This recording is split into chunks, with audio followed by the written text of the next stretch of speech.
I just got back from a mastermind session with a lot of real estate agents from all over the country. There were about 120 of us in a room. We were supposed to be talking about AI in real estate, how to sort of like automate and systematize your business. And an interesting topic came up that seemed to be on the top of a lot of people's minds from all over the nation. From larger markets, especially like South Florida, Chicago, New York, Southern California. And it was the topic of private exclusive listings. There's been a lot of talk in the news lately about this, especially among real estate agents, where the definition of a private exclusive is, hey, I've got a listing coming up. It's a pocket listing, that's really what it is. And I think what happens is there is some agent ego that happens there. And something happens where it starts to get in front of our client's best interest. Now, I know a lot of people are gonna argue with me on this. I've done the same thing.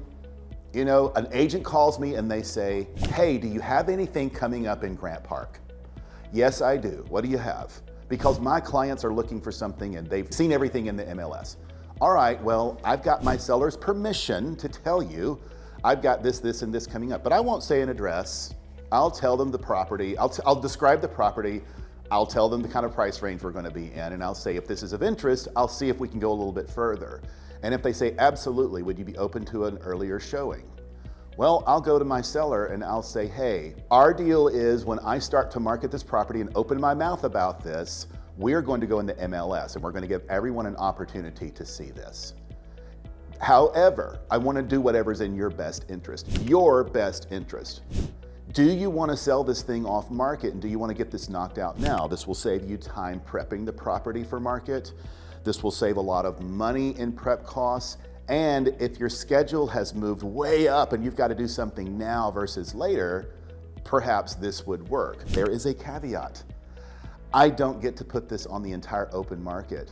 And we'll never know if you could have made more money and what the real demand is out there. And I always tell them, don't you think there are other people out there that want to do the same thing?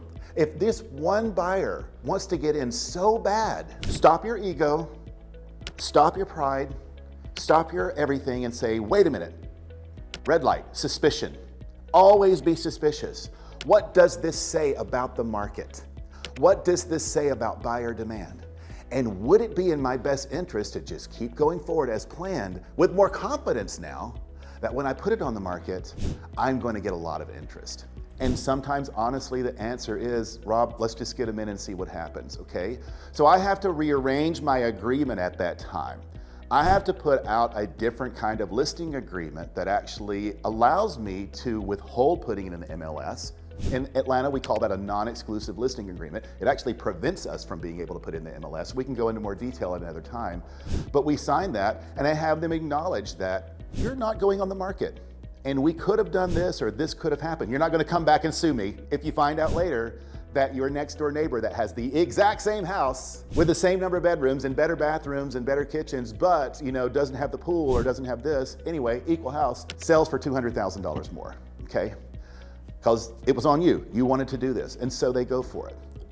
In other parts of the country, something about the real estate industry, whether it's the agents who work it, whether it's the true demand that happens, or the mindset of the sellers who are in a particular category of criteria in that market, have deemed themselves a little bit above and beyond the commoners in the MLS. Oh, my house is worth $30,000, $300,000. I don't want to be in amongst all that stuff. So I'm going to hire an agent who's exclusive, who's above this, who's whatever. And I only want to market to this, and this kind of people. That's who they're connected to. You know what we call that here in Georgia? It's called the MLS. Put it out there. Come on now.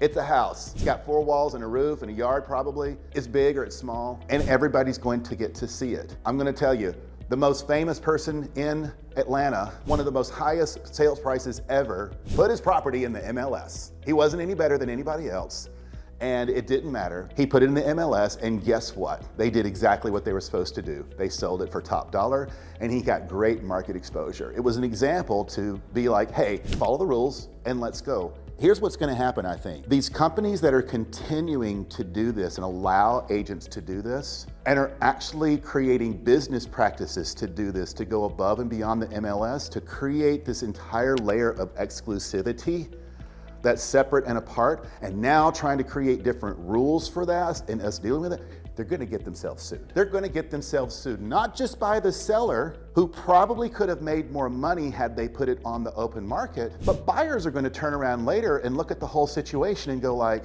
hey, this was sort of like this closed window, narrow path kind of thing. I ask you, Mr. or Mrs. Agent of mine, do you know of anything coming up? And you said yes. And then we got all excited about this one thing. And then I came up with what I thought might be value. And you know what? I didn't get to go and compare that to a lot of other things. And we didn't get to see the competition that may or may not be for that house. And my perception of value had to be totally contained inside of what I thought. And I didn't get to measure that against what maybe other people thought. Because you know what? When you go and you see a private exclusive house and it's not going to be listed on the market, you are absolutely not seeing what other people think about it. And I know we're not supposed to really be basing our sense on that. That's part of my marketing strategy though. I price inspirationally, we get the property ready, and we do awesome promotions so that within the first 6 days of listing, a buyer is making a decision with all information up to and especially including what other people think. And you know how they get that information?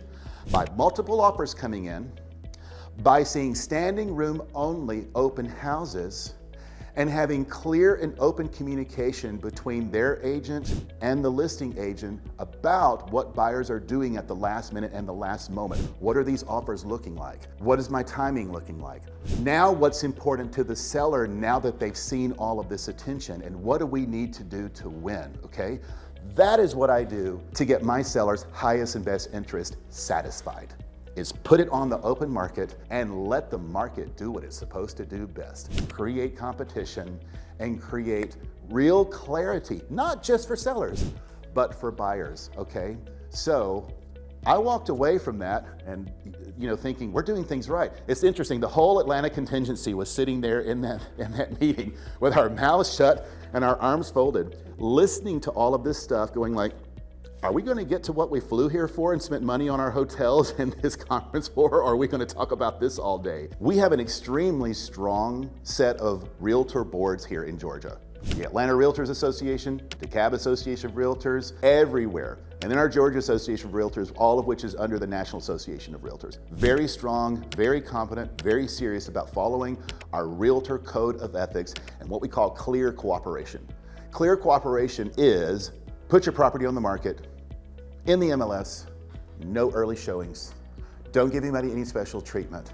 Let's go when we go. And then we have extremely strong multiple listing systems. Multiple listing systems started 3/4 of a century ago among brokers, where they started sharing their listings with each other and they had a cooperating agreement. Broker A, I'm going to now share my listings with broker B. And if you have an agent in that brokerage who would like to show our brokerage's listings, we're going to create a set of rules and a cooperating agreement. And all of those rules became amalgamated into what we now call a multiple listing system. There used to be books that got printed once a week, and that's how you got this information. In fact, in the 60s and the 70s, buyers would ask, can I see the book?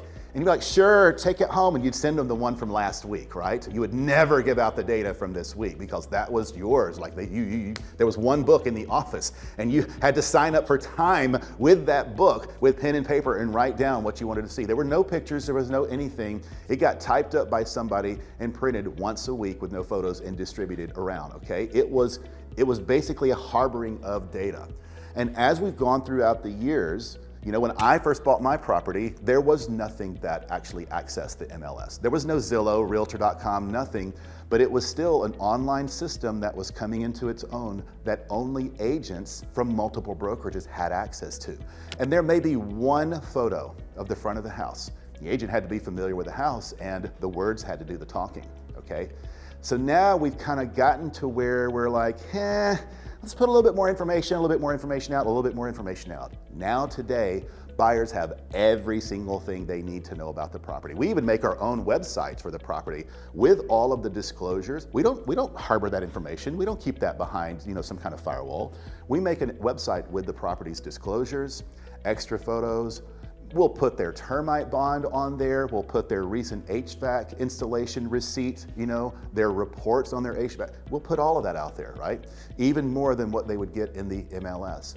And so all of this information being out there and our culture of buyers and sellers working together to kind of get where they need to be with all of this information, it doesn't really make a lot of sense to start stepping backwards from that and disguise it as exclusivity and bougie and I'm better than you, or I don't want to be in amongst all of that stuff. And I'm sorry, I'm going to say it, that's what it is. And that's what other cities are dealing with right now. I don't think that we have a perception of the spread between the haves and have-nots in Atlanta, like we may in other cities where you get so much wealth and somebody is so notoriously famous or a need to be so extremely private in their mind that they want exclusivity and some type of bifurcation away from the rest of us, that it warrants an entire cottage industry popping up and being supported under that. But it obviously is happening in other parts of the country. And whether that's a good thing or a bad thing is neither here nor there, but it's happening. And what I come back to is I say their boards are weak, their MLSs are weak, and their brokers, which are ultimately the deciding factor in how this happens, are not only not being held to account by their MLSs and their boards, but they're getting suckered into creating this cottage industry that sends us backwards in time and how we deliver our services to our clients and our customers. So yeah, it's a problem in other cities, and that's exactly why. There's a need demonstrated by some market out there, and somebody's not been strong enough and has not been competent and has not been professional enough to show them this is how it's done and this is in your best interest. You want to take yourself away from this and pull it in other directions? In our state and in our city, we have agents that are professional enough and have been doing this long enough to where we say, hey, let me show you the value of what it is we spent decades creating. Let me show you the value of putting your property in the MLS, and look what happened to your neighbors down the street and these folks across the way. They had to open their doors, people had to come in, and yeah, we can still set rules up like, hey, we don't really want any looky-loos. There's still a lock on the front door and there's still a lockbox outside that only agents can get in through an electronic app on their phone. How about you send me proof that your buyer is ready, willing, and able, and you're not just some agent catching a lead online, where a buyer called and you're using my seller's property to introduce yourself to this looky-loo. Go and have a buyer orientation with them first, get them pre-qualified, show their proof of funds or whatever, and then get a buyer brokerage agreement signed and then come out. Don't use my property for that. We have the right to do that, but by leaving it out of the platform where the entire open market looks at it and can see it and know about it, I think is a big disservice to those sellers and to the buyers that could possibly buy that property and pay more money than the first person that went through.